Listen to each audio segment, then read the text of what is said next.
Salam gaderli vatandaşlar, salam ýakrban ýyldaşlar. Gelin gyýdylar sizem hemmeňize salam. Hoş gördük hemmeňizi, hoş geldiňiz. Hoş bulduk.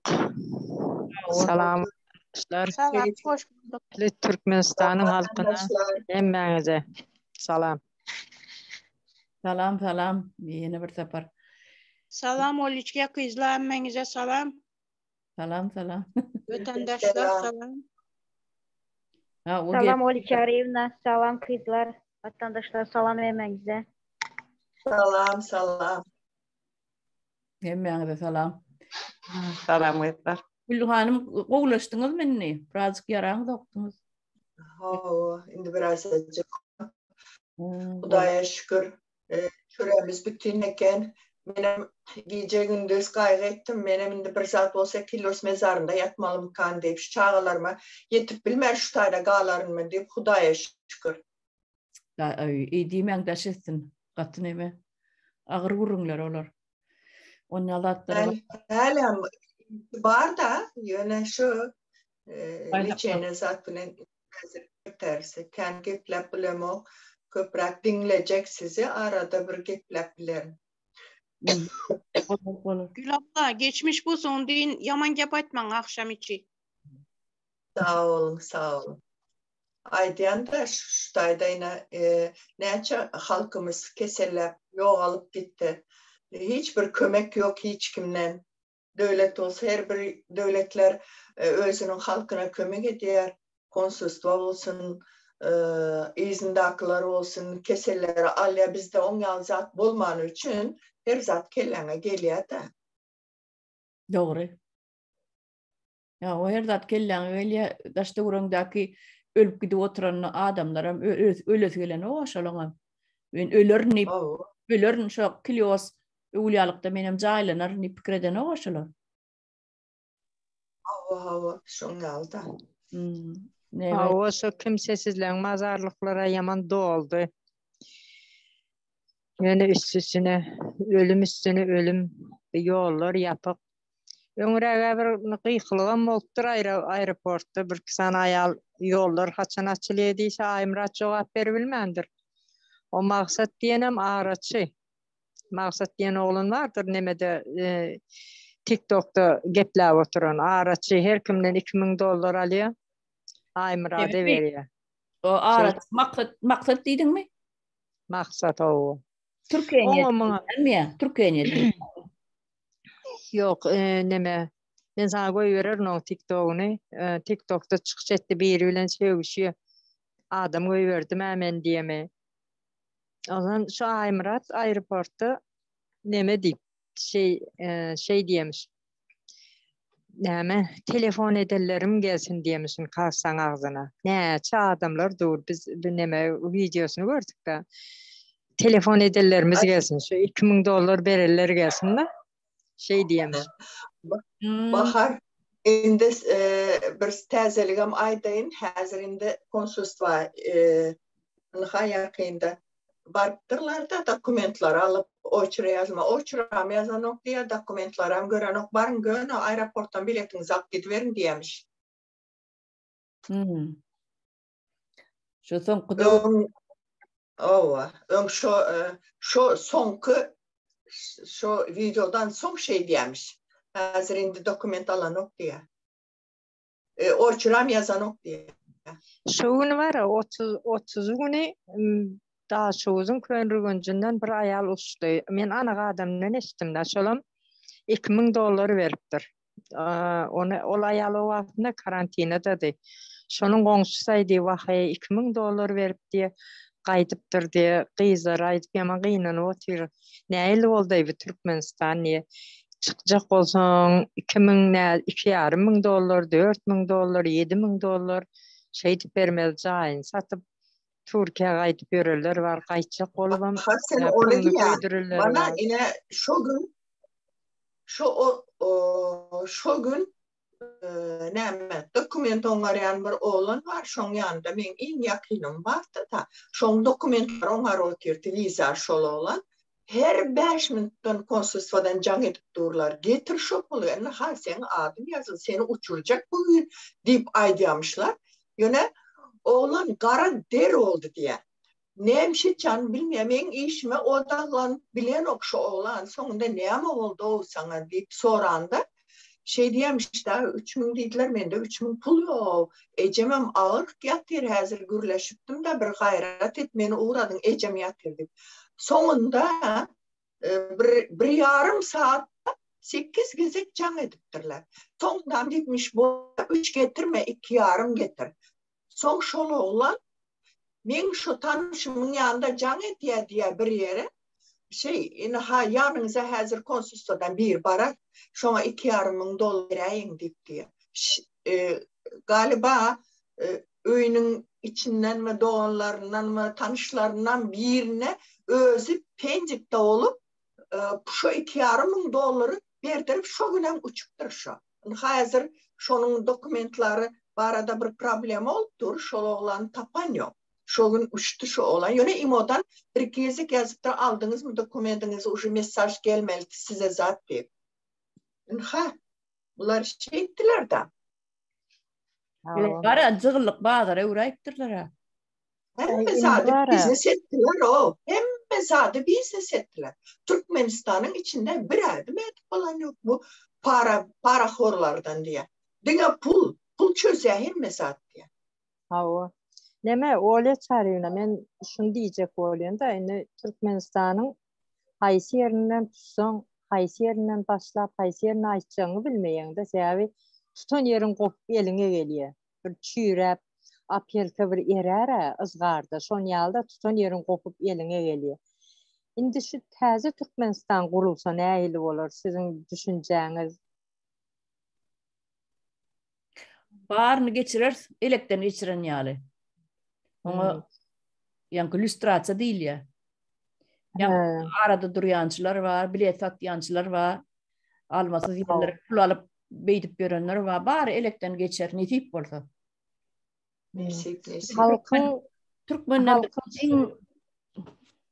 neme şimdi halk Türkmenistan'ın içindekiler şu an terörist yok, asmanımız arası diye. Asman hem bir yerde de arası. Yani teröristi Türkmenistan'ın içinde o dağlardan ya çağırdan gözlemek gerek değil mi? O başındaki oturan Kurbanlı terörist. Onun küçük çekirtkesi terörist, bulan çekirtkesi yok. Hatta kerçkesi yok. Hem mesela terörist de şu Türkmenistan, taze Türkmenistan kurulsa halkın yağdayı, iş konusu şol varada da Güldoğan, Olet Şarivna, Melike Muğolim, Leyla Doğan bir gurrun edelim. Seyavi halkımızın bir gözünü açsınlar, vatanımız kazanacak olsunlar da hem de hadir hem mesela kime ananacağını bilen şu vardı. Yönüm dinlemen size soru vereyim oturuyorum. Size bir zatlar aydın. ay düşüneme de ne umum alamda da şu Türkmen'den yağdayın umum alanda anırdan geçen de barına kimin öylenen gurrun ettik. Öylenir yalar 20 yaşamaka öylenir yalar. Bir topar bir gidip kalın tölep gelin alyalar son toy ediyalar. Ondan görüye bakya toydan toranan son hasabe diyorlar çıkaran çıktacılarını alınan dağıtları o toyunu, galını, haladına, inesine, benesine. Inni yankı öylenen oğlanı gitmeli. O gelini, tadalan gelini iyi verebilmez Türkiye. İşleme. Onun gözü gitmeli oluyor. Inni ol durmuşun yankı tada öylenen oğlun bir tada durmuşunun hüdürünü görüp yetişmeyke gitmeli talavancılık etmeyene. Pulçuluk etmeyene gitmeli. 5 manat pul yığınamalı, 5 manat pul çöplemeli bir yerden. Onun gelivem neçe yıllap, 4 yıllap, 5 yıllap imen, içmen, öz sağlığına seyretmen, öz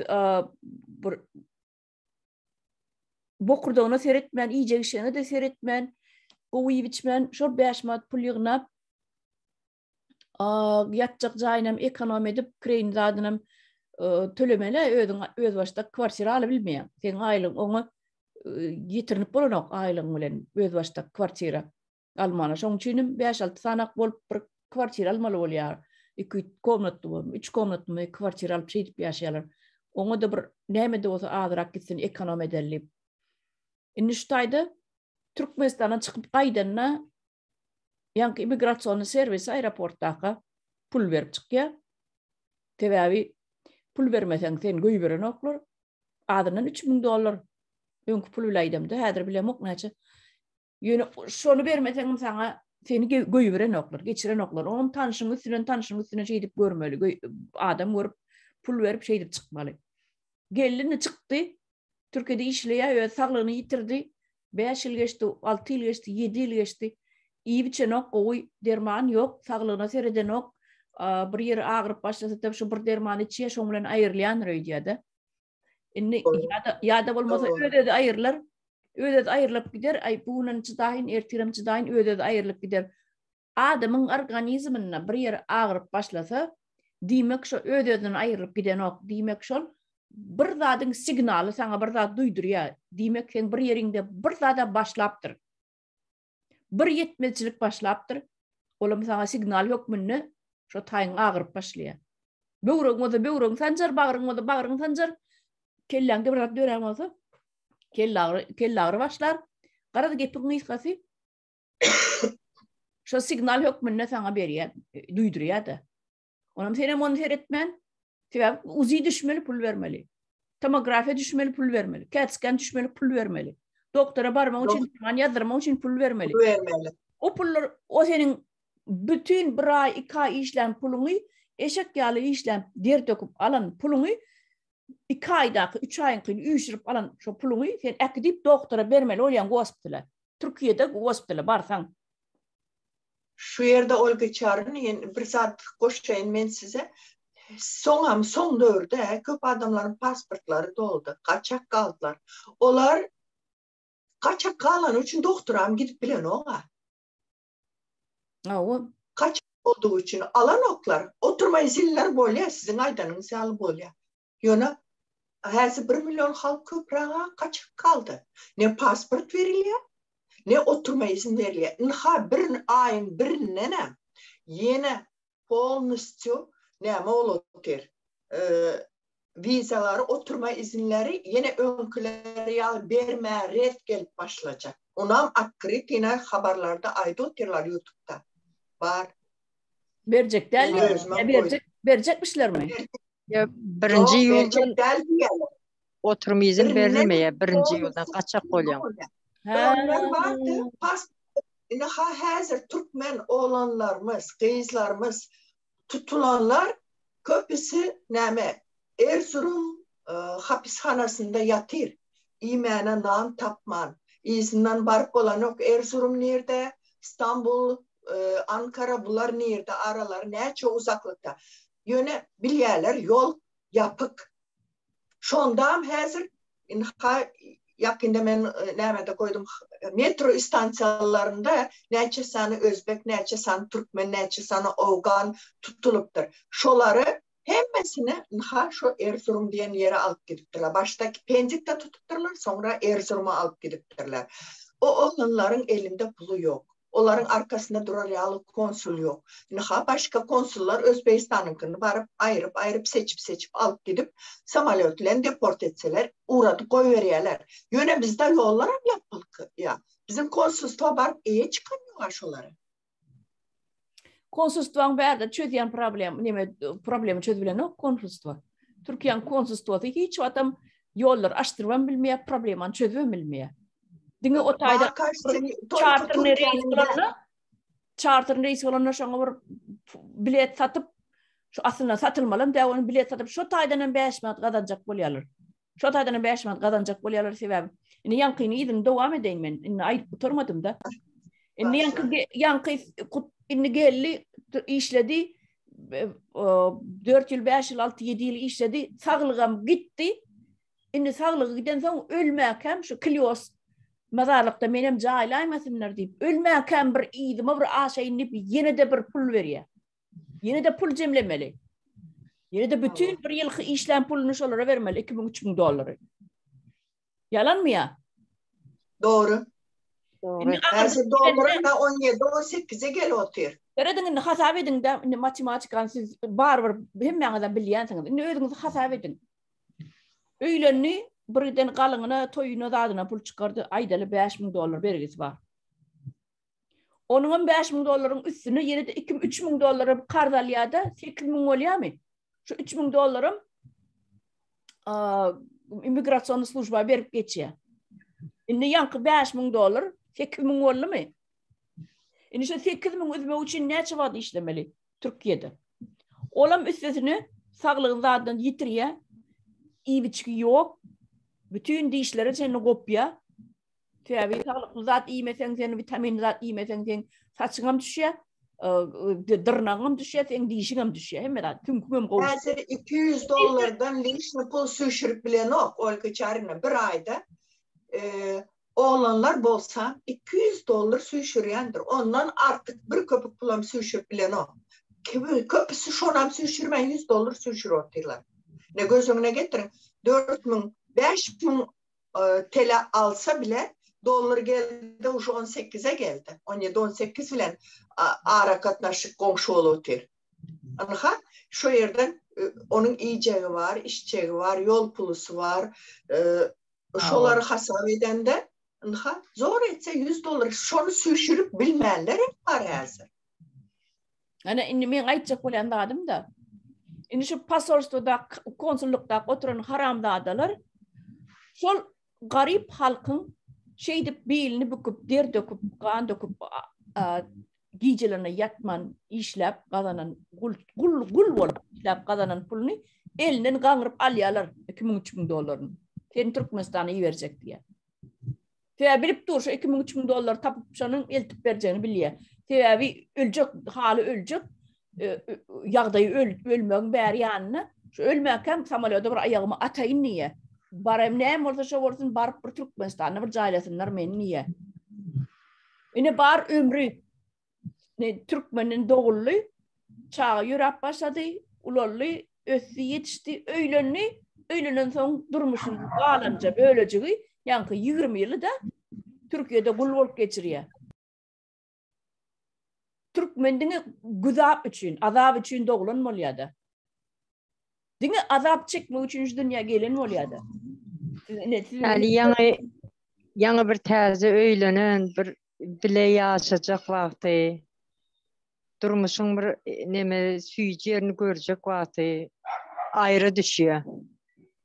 Osan ondan soň bir 5-6 ýyl är Türkiýede gelse, aýal o ýerde gelse, olaň soňu näýli maskala bolýar, bir-birine sowak gitýär. Çağalaram şeýlede. Ne bir ýaşynda taşlap gaýtdym, gyzym 14 ýaşady diýip oturan aýal eşitdim men. 14 ýyl bärde gidýim, soň gyzyň başga biriniň elinde ul boljak. Soň baranda bir sen oňa üçin bir ýadadym da. Ene mehri galmaýa, ýok, ene mehri ýok çağada. Ejem diýip bara ağlajak adam ýok şu taýda. Çağaň bolsa, sen üçin çağa ol. Sen üçin sen araň gaşlygy näçe kilometr bolsa bolabersin. Şol çağa seninki, sen bagryňdan önen çağa sen gitjek ýeriň ýok. Sen ağlarsın çağam diýip bagryňa basyp, ha? Enem diýip ağlamaýa. Ene söýgüsi ýok. Ene mehri ýok onu. 14 ýyllap enesini görmedik bolsa, kim ýanyna, kim seredip, kim ulaldan bolsa, şoňa mehri berýär çağa. Bu tabiatın kanunu şeýle. Onsoň şo çagalar ağlamagam gatı ansat bolýar. Molumlar oň üçin azab etmeýärler. Ine planyň ene satasy ýok üstüne ana gel şuna hazırlaly. Şolary odan ýetläp ýa bir evine gowça köýnejik genejik alyp beren bolyp sokup goýberýärler erwet ýola. Anan soň biz çağalamady, kime tapşyryk gaýtdyk. Biz goýşumyzy ýaly bar tapmajagymyzy bilýär, çağalamady. Biz näýil goýup gaýdan döwürmeden o çağalar üýtgedi. Olar içki dünýäsine üýtgedi. Hemme taraplaryny üýtgetdiler. Ondan bärde biz şo çağalamyzyň rızkynam alyp konsula ýydirip iki elimizden burnumuza sokup barmadyk. 10 ýyl 20 ýyl turtdy bol. Olar nesip etse, nesip etmese de kilos mezarlygyna göçäýmeli. Yani şu zatları bilip duruyorlar, görüp dururlar. Olin ses çıkmasın benden. Men nerede ölsem öleyim, benden ses çıkmasın diyorlar. Men iğrenci görünmeyin. Men aytmayın. Ses çıkarmalı. Olsun canlı adam olsan çek. Yören zatını bilyensin ya. Sagat kan demeli, ayak demeli. Sagat kan talep etmeli şu zatları. O tavda minderden sonra eğen direkt yok. Şutayda münglerçe yine kilos mezarlığı doğru verenler Türkmenlerden. Hiber yekece en ata anırdan aydan eştemok şaka çenli. Men oğlum, gaydım, doğanım, ayalım, gelinim ya yollaşım şutayda gardı. Nemçin geçiren yok, nemçin getiren yok şoları deyip. Ol devletin gönümün borcu. Yani konstitusiyada da bak. Yurt içinde de dışında da halk devletin himayesindedir diye. 7. bölümünde. Hani himayetti mi? Haysi birimiz etti. Şu himaye edenleri çiğrana kilosta yatırlar Türkmenler. Bu terörist hakiki. Kuvat verilir bunlara. Hakiki öz. Teröristten yukarıda da bir at dolan olsa bunlara verilirdi. Yani ondan yukarıda at yok. Demek akşama daşarı ayal maskala daşarı da gezmeli. Təzə öylənilmə olsun, yaş çatıncalar təzə öylənirlər. Misali, el tutuşub daşarda gezməli deyil. Şolar yalnız hamsı hareketler bizim sonumuz nereye gitip var ya. Şu könrünçlü bir ayal şey diye sen kurbanlıkta ne meyamallık gördün diye. Hamanı diysen özü kovuluk görüyor. Son me oturdu sonundan ama diye men kızım diye Moskva'ya işlemeye gitti diye. Ona mara sanki men kızım üniversitede okuyor gitti diye ne alaka demem ulu mertebe bilen ay diye. Ben dedim sen kurban oldun kovulup görünmezsin. Ne için sen kızını Moskva gezmeye koy vermedin dedim. Ne için sen kızını okuğa koy vermedin dedim. İşlemeye koy verdin. Türkiye gelenlerim dedim kesel vakıya. On aşağına rastlayan, ağzının kakılığına rastlayan, dişini çotkolyan, şonyalı iş, Moskva varını oyurdu da şöyle iş yapıyor. Sonra sen dedim hiç kellen işlemeye mi dedim. Ne yapacak ise dedim. Kabullanıptır da. Şu yerde Leyla Hanım elini alırıptır. Leyla Hanım'a söz verelim ondan devam ediveririz kalanımız. Kızlar rahmet. Bana söz bergeniniz için hem. Ben şunu açacak istedim de aytmak istedim. Ben ayal kızlarımıza hayran kalaman da ne için çağalarını bir yere geldiler, çağalarını eklemek için, giyintirmek için, bakaman şularını, öyletemen, yelletemen deyip çağalarını oylap geldiler. Çağalarını bırakıp geldiler yaşlıkından. Şimdi şunu düşüngenle, bakaman deyip düşüngen beçaralar. Ahırını oylamayım ekerler. 5 gün bakar, 10 gün bakar, birden pul yüverer, giyim keçek yüveredi. Türkiye'den, başka yerden işle bir gelle de indi. Şundattır bakadı, çağalarını 10 yıl bakadı, 5 yıl bakadı, sürülüp özüne başına bir iş gelip yeniden birden ölük koysa ondan sonra kim bakadı o bağalarını? Kim bakadı? Şunu hiç düşünmeyeyim ekelle deyip düşünemem da ben.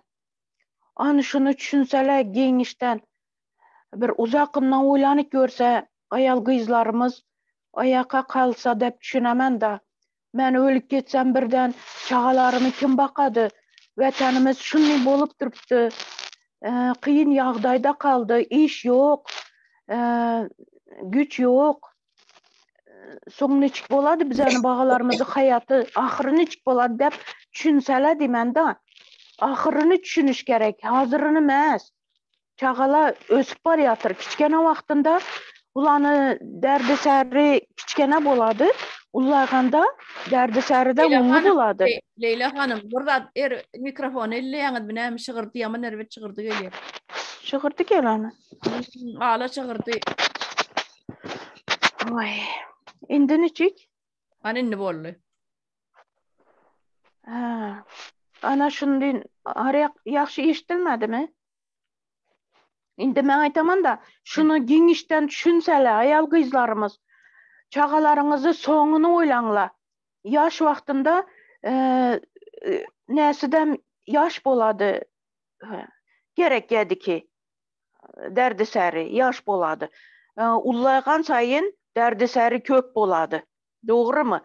Ulany bakyş gerek, öýlentiriş gerek, turmuşa çykaryş gerek kız bolsa, any şulany oýlaňlar. Kim netejek? Eger size ölüp ketseňizler, bir iş başyňyza gelse, vataninize barıp bilmeseňizler, kim bakacak onu? Soňunda kim bakacak? Şunu düşünüş gerek, talap etiş gerek, hak hukukuny ayal gyzlar. Erkeklerimize bilekine güçnü bergen bolsa Allah Taala, gyzlarymyza, ayal gyzlarymyza yürekine bergen güçnü. Gyzlar güçlü bolmak lazım. Güçlü bolmalı. Türkmenistanymyzda da çağalaryny hak hukukuny talap etip çıkmalı. Bir de gelerem, Türkiye'de başka yurtta yürgenlerem ayakka kalmalı. Korku degen zatny ýygyştyrmaly. Ne üçün? Çağalaryňyz üçün, çağalaryňyz geljeki üçün. Men onu şunu aýtmak istedim. Bolýar. Dogrymy kızlar? Dogry. Gaty dogry aýdýaň. Ama şunu üçün kızlar nişetmeli indi. Oliçka siz şunu aýtyň. Nişetmeli. Dogry Leyla hanım, ayal gyzlaryň özü gelinimizin, ayallamyzyň özü ayağa kalmasa, senin çağın otayda haram ölsedi, bu terror toparın bildirýän zat yok, bulan topuğuna da çıkan ok. Çağa sana sen doğurdun şonu. Sen 9 aylap götürdün şonu. Sen azabını çektin şonu. Dünya seni getirdin. Yine de sen özün ayağa kalmasan, kalanlarına var bildirýän zat yok, bu terror topar. Onda işte yal yağları var, yal yağlı. Yallakı nemeleri var. Yalını yalap görünür. Ana olara da bildirýän da. Olar 5 manat pulunu alýa. Yalaya da pulunu alýa. Düşünýäňizmi? Hawa. Hazır indi hyzmatyny edýär pulunu alýa, daşda uranaky yal yağlar. Terror daşda uranaklar, ministrler diye, yeneler diye. Bulara da bildirýän zat ýok. Ýok. Çağa senki. Şunu üçün çağasını yaxşı görgen ayal, çağasını netgen ayal, soňuny oýlagan ayal ayakka kalady. Nişetsedem. Bu yorganın astında yatmak lazım değil indi. Vakti öttü. Yatıp oldunuzla indi. Sürüle şöyle geldik. Indi kaçan eçe sürüleceksler, kıyızlar.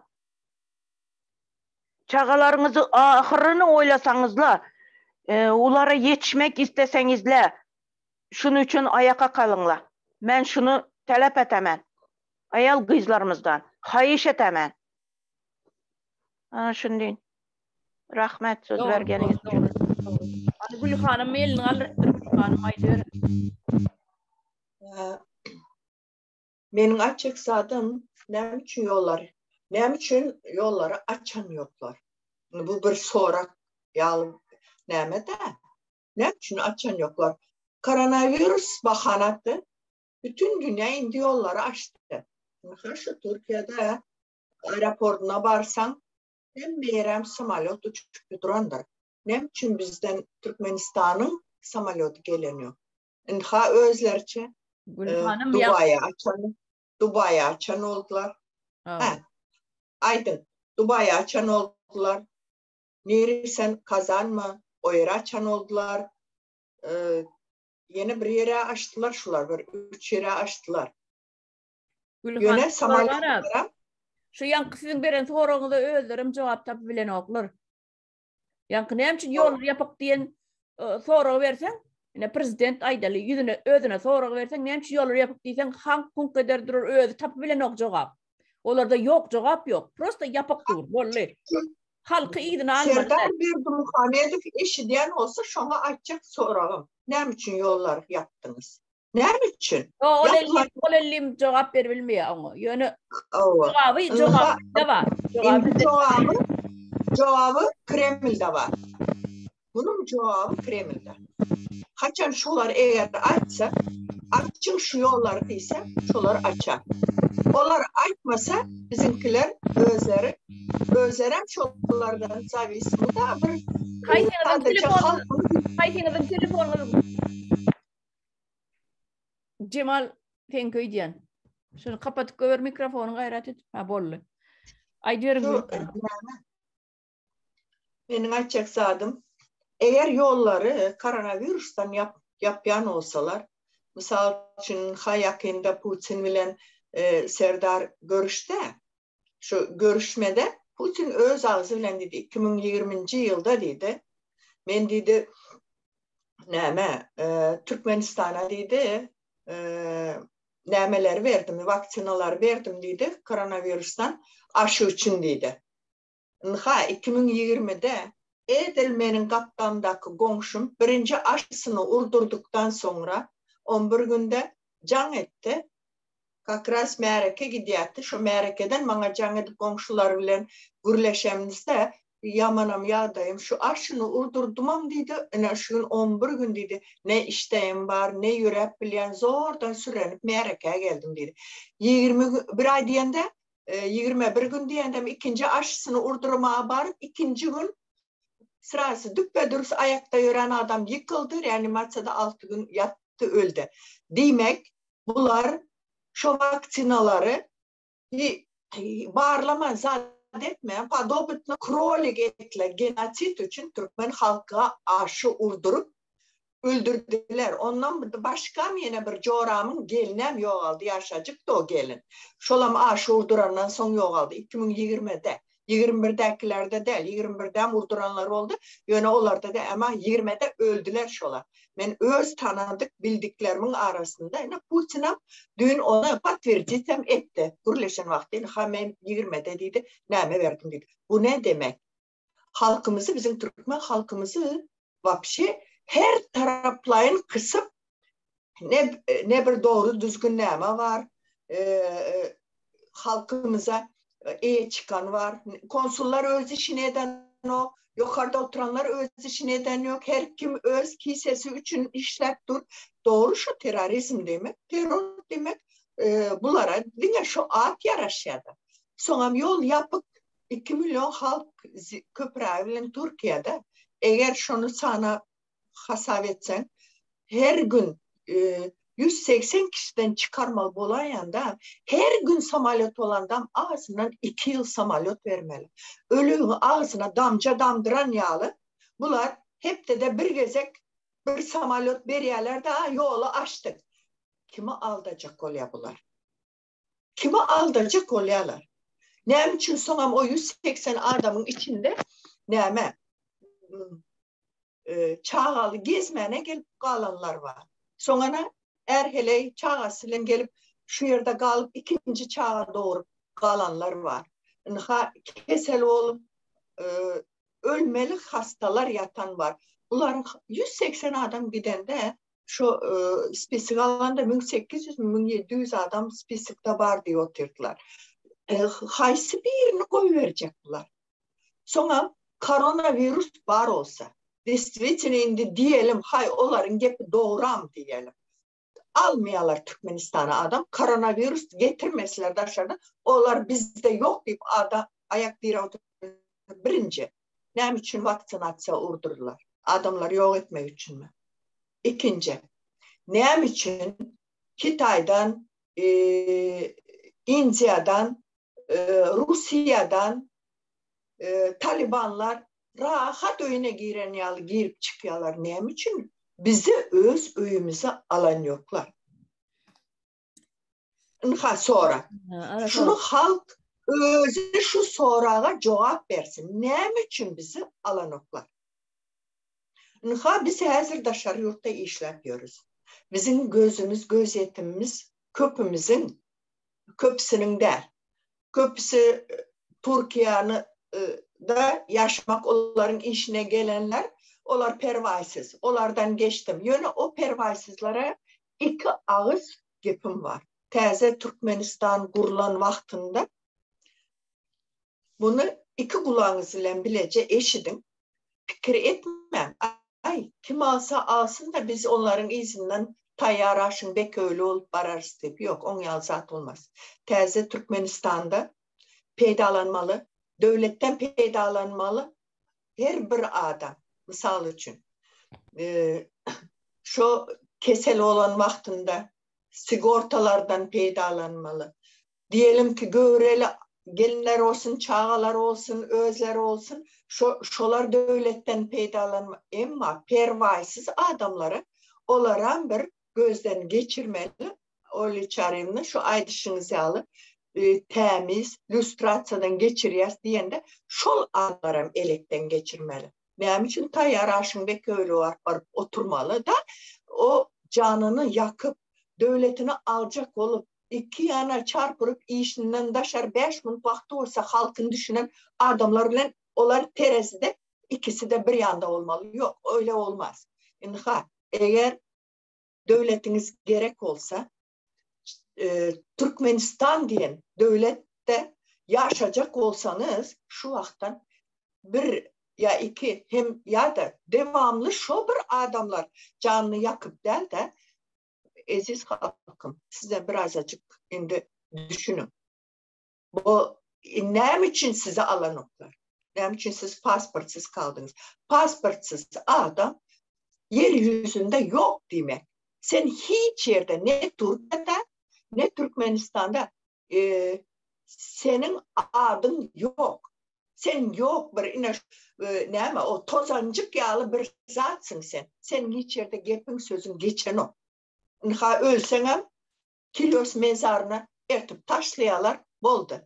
Şunun için şu yerlerde çürememezliği için. Hazır köp alsanız $300 $400 alayarsınız. Ondan kendi alanınız ama yoktur.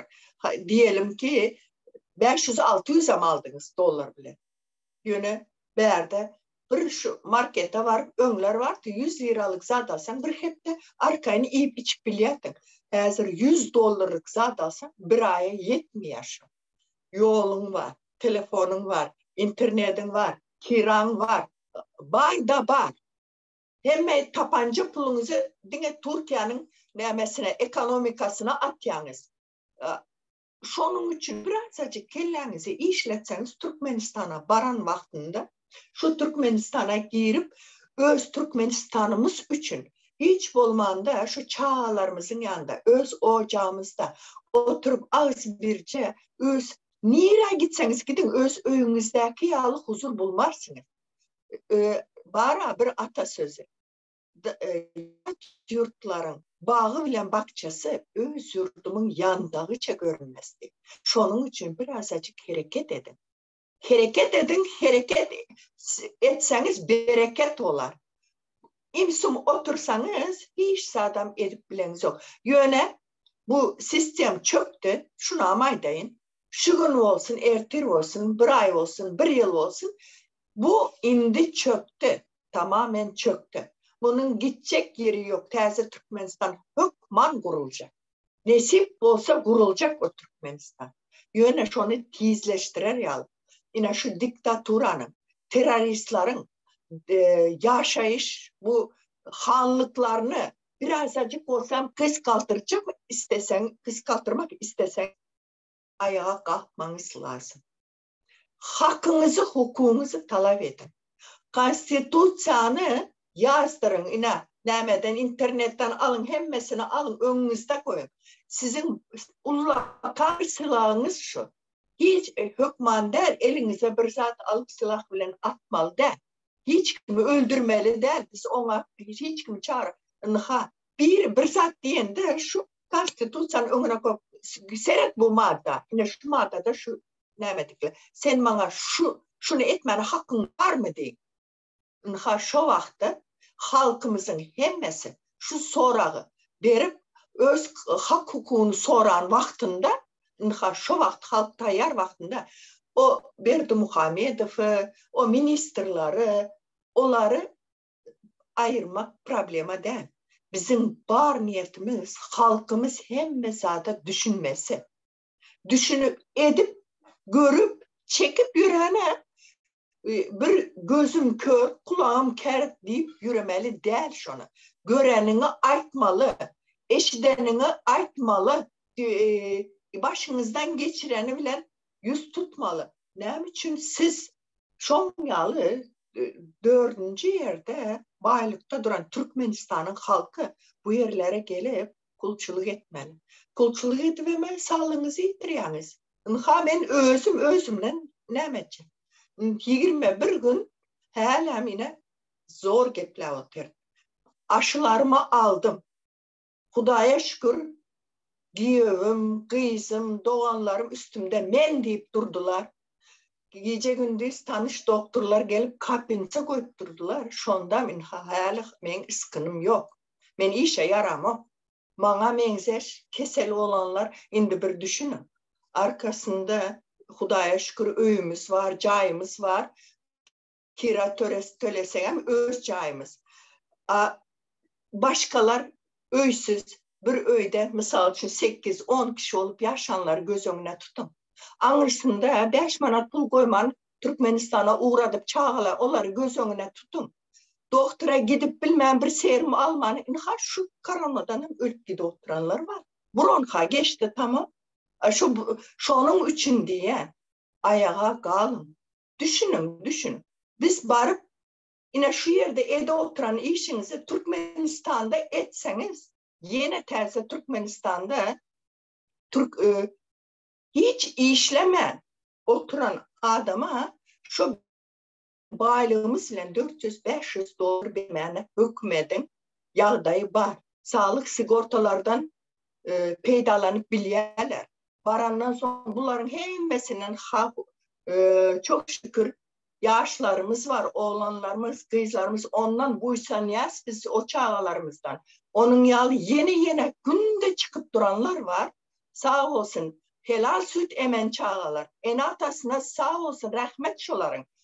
Şolar Türkmenistan'da şu her bir noktasına çeli düşünüp hem zatı doğrula oturan yaşlarımız var. Şonyalı yaşlarımız olan da bizim şolara kolda verip hakkımızı, hukukumuzu soramanı öğrenip onluklarınızı yapın. Hazır internette doğru düzgün gepleşip olanı onluklarınızı edin. Onluklar bilen gepleşip durun. Onluklar Türkmenistan'ın içinden özünüzü çağınız mı, gelininiz mi, aktığınız mı, ne emeniz olsa şoların üstü bilen şolara düşündürün. O izinizde haka düşündürün. Yine şu bizim aydan zatlarımız düşündürün. Şolara birazcık olsam göğünü götürürsün desin ki bizim arkamızda duran devletimiz olmasa bizi düşünüp duran anırda bir devlet yağlı adamlarımız var deyip birazcık göğünü götürürsün. Ben kendi ekledim naverini. Yeni sonra ne olsa son alayın başkalarım görün vereyim.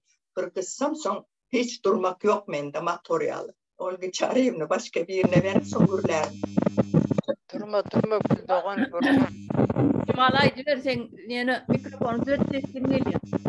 Atervet neme geliyor. Kulaklığından senin kulaklığından. Ay kulaklığı. Ya şey diyecektim ben şu biz dışarı yurtta kulu oluyoruz. Çağalarımıza zar. Eğer taze Türkmenistan için ayağa kalmasa kızlarına TikTok'ta yeni bir yerde maskara olup görürlerini hem görüp oturuyor. Şunun için taze Türkmenistan bir oyunsalar, ayağa kalsalar, inem haram oluyor, ne için yollar açanak. Koronavirüsün ata vatanı Xitay, Çin. Xitay hem yere yolu açık. Türkmenistan'da bundan ön koronavirüs kaynap duran vaktinde koronavirüs yoktu, tozancık vardı. Şimdi hem yerde korona yok diyen vaktinde ne için Türkmenistan'da koronavirüs sebepli yollar yapık. Yalan gepe özlem. Türkmenistan'ın halkına, ayalı kızlara, çağaları için oyanıp çağalarının geleceğini düşünmevini hayiş ediyen. Benim bir çağam iyilemeydeş olsun, okusun. Ay men kul oldum, olur yetişecek, kul olacak, olurum kul olacak. Mektepte oku yok, yine sadaka varan yalı gidip gelip ve çağa kız olan bir 14 yaşından geçenden sonra iyam sevgini düşünüyor. Senem kim bir yere durmuşa çıksa, on bukçası oluyor, toyu oluyor, şonu kızıgıyor. Bir gezek şu 5-6 tane koyunu kıyacak deyip, iyam kelle de sevgi oluyor. Şollam yanlış da bakar. Çağlarımızı birinci bunların kellesine şunu koymalı. Birinci oku, diplom. Yine hazır bizim Türkmenistan'dan berip duran bilim yok. Şu studentlar olsun hemmesini bir hile inkubator skedip bu dünyanın pulunu çıkardıp çareden çareye gidiyorlar. Okuyalar mı? Yönü şu taze Türkmenistan bolanda hükman değil. Onun elinde diplomu yok, işlep bilmez zat. Yine şunam aydıp geçeli de şu yerde şu çağalarımıza ne deriz? 3 aylık, 6 aylık kurs. Sonra dışarı yurttan destek alırız. Men diyen muallimler, men diyen doktorlar, birinci meditsina ne edecek? Sebep hazır bizde meditsina. Dige meditsina değil. Nereden alsam? Şu muallimler göreldeli muallim olmalı. Hazır eşi de otursa. Ne muallimler neymişleri de otururlar. Şu muallimler şu çağalara en atası başka yerde bolayan yağdırın hem enesinin hem atasının uğrunda gaytam şu çağalar yanlış yola düşecek olsam şolar doğrulamalı. Şolara emanet edip kaytık biz çağalarımızı. Onların hem şey diye. Şimdi kanişne hemmesine nemedel bu sözler içinde doğru düzgün işinde gücünde helal süt emen muhallimlerim var. Yönü arasında şonalı kızlarımızı yoldan çıkarayanlarım var. Buna mı aydıp geçmeli? Şu terörist tohuma yardım edip anormal Türkmenistan'ı normal edip görkezi bütün dünyaya gösteriş görkezen nemeler var. Şu propaganda işlerini edip her türlü aydımcı olsun, dansçı olsun yalakalar. Şu yalakaların şu sonu az kaldı. Şu yerde Gül Hanım sözünüzü aldığınızda siz son devam edersiniz. Fatma'da elini alır ya. Hat in bolmana bir saparcık geplesin Fatma'da. Aydiyor Fatma. Sağ olun Oleçarina söz verenize. Sağlam kızlar, vatandaşlar. Aleykümselam. Ben şurada halka yüzlenesim geliyor kızlar. Sonra hem şekerlemde sorak oluyor da Türkmenler şurada Türkçe'de takriben 2 milyon işleyen doğru mu hemmesi? Hemmesi nehli yadda işletilen üzerinde. Doğru mu? Şimdi ben şurada hem şu soray etkende bu halkımız ne için bu gitme için, burada etme için yani şu devlet işçilerine pul verip işine bitiriyerler. Ne sebepten? Ne sebepten onu etiyerler? Ben hiç şu an düşünebilemiyorum. Yine sonra hazırda şurada Türkçe'de işletilen Türkmenler siz gözünüze getirin. 2 milyon Türkmen her gün neçe $1000 Türkmenistan'a pul verirler. Doğru mu? Gitmese de şu gittiler şu. Hem kim izindekilere pul verendir. Doğru mu kızlar? Hemen giden. Siz bir kere de görün indi siz. Günde her gün neçe 1000 tane adam pul izindekilere pul veriyor. Şimdi bunlar pulun iyisi sen. İşi etken sen. Sen şu pulunu halal hizmetin bilen kazanarsan. Sen şu Türkmenistan'a iyi verirsen şu pulu. Şimdi bunlar ne için berde öz hakkını soramayın. Gene ziyatka özleri beriyerler. Ne sebepten? Halk ben size şimdi yüzleniyen. Yani şu ziyatka beriyen Türkmenlere yüzleniyen. Ne için siz özünüz konsola gidip pul beriyeniz? Siz berde ne mi? yerden süpürüp alıyorsunuz mu? 2.000 doları, 3.000 doları. Hoş siz 10 yıl işlediniz, 5 yıl işlediniz, 20 yıl işlediniz. Pulunuz köp, doğru mu? Pulunuz köp, çok pulunuz köp deyip siz devlete bakmalı mı siz? Olarak sizin cübünüzden özü nağılına hanım obrazım uğurlayarlar, 2 kurs edip. Siz yine ona zetka veriyorsunuz. Bu nerenin gepi bu? Türkmenler. Azrak olsam biraz bir kellenizin, beyninize onatça bir bağışlarsınız. Katı gitti. Yöne böyle olmalı değil. Bu da dünyada yok. Hiç yerde yok. Ama siz özünüz yetkeniz şunu. Azrak olsam özünüze, çağlarınıza bir içiniz köysün, canınız yansın. Kaçana kere siz zetka verip işinizi bitireceksiniz. Siz hakkınızı soran. Siz onlara pul vermeli. Biz onların, bizim pulumuzla o anırda Türkmenler, o anırda oturan yukarıdakiler nahil olsayım damca edip örde bizim pulumuz bilen halka karmit et ya, doğru mu? Şu Türkmenlerin, Daşarı'nın Türkmenlerin pulu bilen şeyde duruptu şu Türkmen. Aylantırıyor azrak olsayım. Şu bir gün çocuğa 2 gün bir hafta pul girmesin. Nereden pul aladı şolar?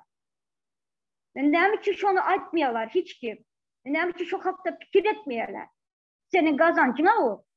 Sana vizetka vermeden sen talep et, ne için yol yap koydu? Bizim pulumuzu aladılar ama yolumuzu yap koydu. O nerenin yapı? Nerede var o yalı kanun yani? İçeride yok ha. Azrak olsam Türkmenler sizde vatandaşlar mesela yüzlenmeyende biraz olsam özünüze haçabı da nahili yaldaydı işler prepsiler, nahili pul kazanasılar. Ansat yol bilen kazanardı ve hiç kimem. Yani şunu göremiyorum. Bir yerde oturup kazansan senin pulun o. Sen birine fiziksel vermeli diye zat yoktur. Hatta şu hakta bir fikir edin ya. Naverna yanlış gibi beğendirim. Olga çağırıyorlar kızlar ya. Bilemiyorum. Bana şu zatlar hakta fikir et yanında adam nafirmer biz yine şurada işleyiz. Bize para, pul verediler. Bize nahil etkilerler. Her zaman trebit et ya, doğru mu? Mesela pulunu verdim, sen şu işi et diye. Bize de şu Türkmenistan'a pulu veremiz. Biz ne için talep etmelemiz? Biz çağlarımız Türkmenistan'ın içindeyiz. Şu bizim öyümüze girseyim, şu Türkmenistan devlete gitti ya şu pulun yarpısı. Onun bir yarpısı kimin sesine gitti ya hem mekir biliyor. Ne için 2 de kurs var Türkmenistan'ın içinde. Şu hakta hiç kim fikir etmiyorum ya. Dine vizatka vermeli 2.000 dolar, 3.000 dolar. Ben düşünemiyorum Türkmenler size hiç. Yani bu prosta bunun garanda maskara yağlı da öz maskara ettiyiz. Ben hoş yanlış açtım berde. İliyem savsem temekimi gönlü de yani yağlı olduğumu düşünemiyorum. Yani prosta fikir etmiyorsa özün kazanı Bahar mikrofonu. Güzel nasıl yağlıyor? Ben fikrimi aydayım dedim size şurada. Doğru ettin Fatma, katı doğru. Mene koşulayan. Neme Fatma'da yan bir saat gürleşiptir kıydılar. Ayta koyacağım zaten. Ayça.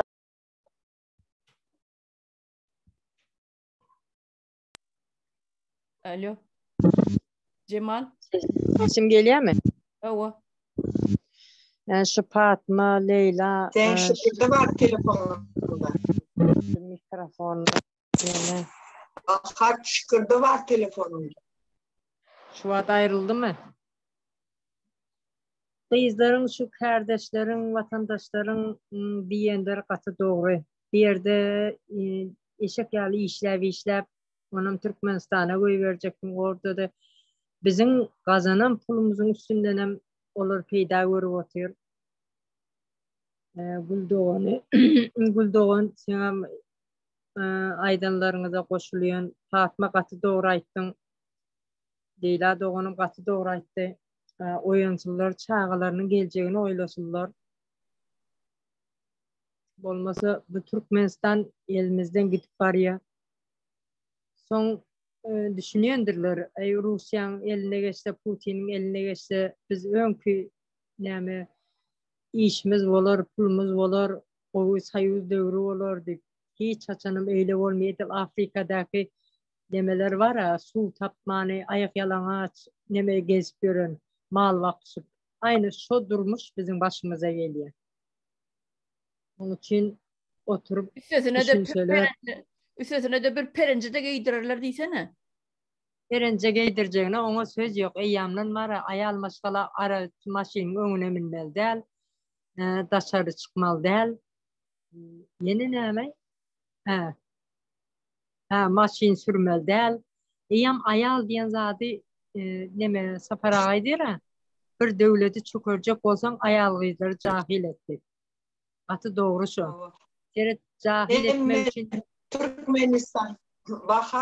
Türkmenistan'ın hem mezarı bitti. Şimdi şu ayalgıyların nemesi kaldı. Sen edecek olsa 100 tane neme var o Türkmenistan. Her bir yer sen kopup eline gel otur. Onlardan başla sen ilk önce. Hiç olmadı şu o çırtlarını hazır verilen şu tavukların ama nemesini ayda almayan muktarını azaltırlar. Şey deyip eşittim biz özümüz Mehmet Memnun'sun soraştırdık. Nerçe veriyaneken bir ayda şuna ama yarıma getiriptir. Bu ne mi? Uruş dövür mü? Uruş dövüründen bunlarla kartıçka dövürü vardı. Uruştan sonra ben yaş vaktimde bilettik.